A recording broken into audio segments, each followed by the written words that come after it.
I've said this a couple times in that he exists in every state of affairs, in every moment. Again, that's a limit. Okay, but his mental state is changing with the state of affairs. If he exists in every state of affairs, he holds every mental state. So he's never. There's no I don't know movement what or I don't know what change. this means. What? I don't know what it means for him to exist in every state of affairs. Is there a way that is there a state of affairs? Yeah, I guess I don't really know what that means. Could you explain what that means? He's outside of time. He's outside of the universe. Mm-hmm. So a being of that nature, of which there's only one, God, is Well, able to that's to be exist. decided, but sure. Say it again. I mean, that's to be like you still would need to get there. That's something else that would have to be That he argued for, but exists. sure. No, that there's only one. Oh, yeah. Um, this is. I'm just presenting the Christian position. Is that Sure. there's one God. He's the Yep. only being outside of time, space, matter, Sure. and a being of that nature outside of the universe exists in every state of affairs because he's outside of time. He exists in all conditions That way, simultaneously. I don't see how that follows. Because he's outside of time, he therefore exists in all state of affairs, including those in time.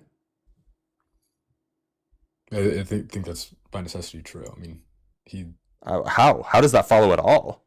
It seems like that if you're in no states of affairs if you exist outside of all states of affairs. his existence is not bound to time. He exists regardless of time. Well, sure, but that doesn't mean that he exists simultaneously and simultaneously, whatever that means for a mental state that is not bound to time. But it doesn't mean that he experiences all states of affairs equally. And, like I don't see how that follows at all. If so, he exists in time is a thing that exists with respect to the Sure. universe. All of those moments, because he's not bound to time, are moments that he can observe right Sure, now. maybe he can. Maybe he's aware of them. Sure, he's definitely not Yeah. in those So states of. He's definitely not in them though. in them, in that he's. What do you mean in them? He's outside of time, so he's not in it. In it, as in subject to it. Sure, Yeah, I agree. He's not subject to time, so he is able but that to doesn't mean observe that because he's outside that of doesn't mean time. that he's in all states of affairs. Those two things are kind of just unrelated. So he is able to look into time at any moment because he's outside of time. Sure, but that's not the same as experiencing all states of affairs. States of affairs are the reason why we use this language is because it's a way of talking about things, even ways the universe or even ways reality could be when there is no time. I say when in a colloquial sense, not in a literal sense. So him being able to observe any moment of time is separate from him experiencing all states of affairs.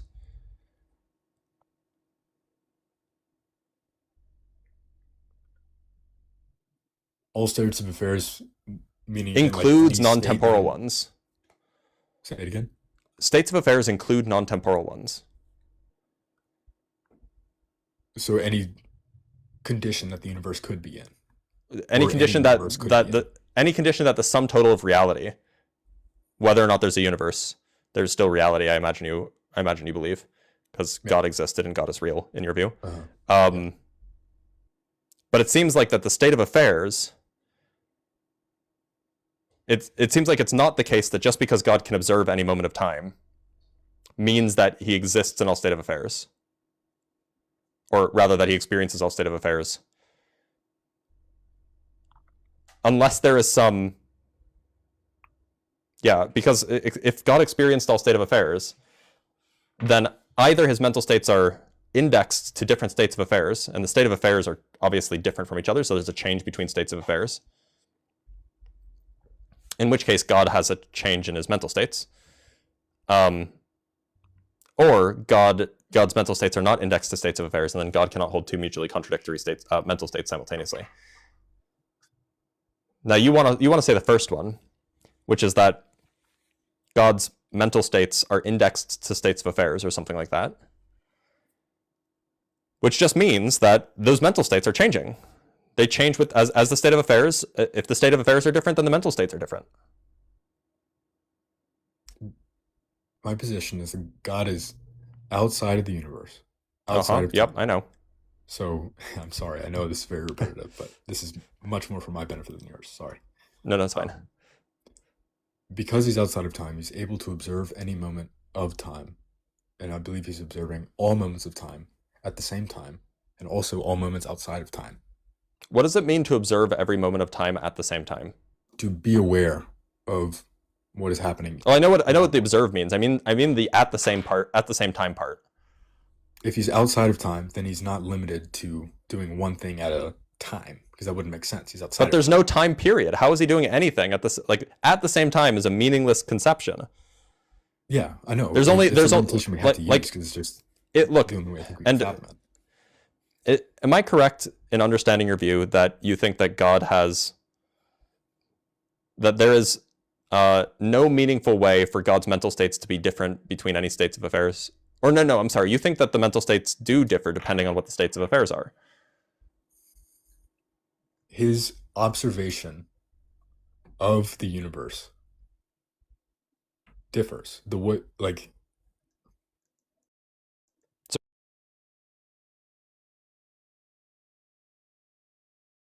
Or are you just so you're indexing the mental states to the state of affairs?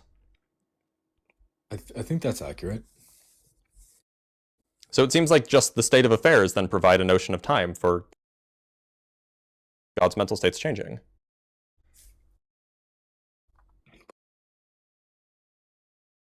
But the state of affairs of what? Of the universe? Of reality, the sum total of all things that exist.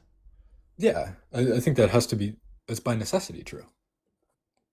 But now you're just saying God has metatime. That's what metatime is. It's just a way of ordering the state of affairs. I mean, you could say there's an infinite state of affairs before the existence of the universe, in which God is the only thing that exists, and I would agree with that statement. But now we're just back to metatime. And if God is in metatime, again, that is what metatime is. A while back, I think that's a viable right. But if God is in metatime, then insofar as we understand the word change, God is changing. God changes in metatime, not in our physical time, but God changes as metatime proceeds. He's not. If he exists, do you understand what I mean by he exists in all of those moments? If time in the same way that I exist in all of the moments of my life. No, I mean he's not progressing through. He can't progress through an infinite number. I don't take time as a thing to be progressed through. By the way, I take time to be just a thing that exists, and then you exist at all moments of your life. And different moments of your life, you have different experiences, you have different mental states.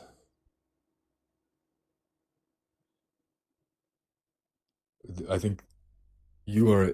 I don't think that it requires progressing through in order for you to be in time, or metatime for that matter.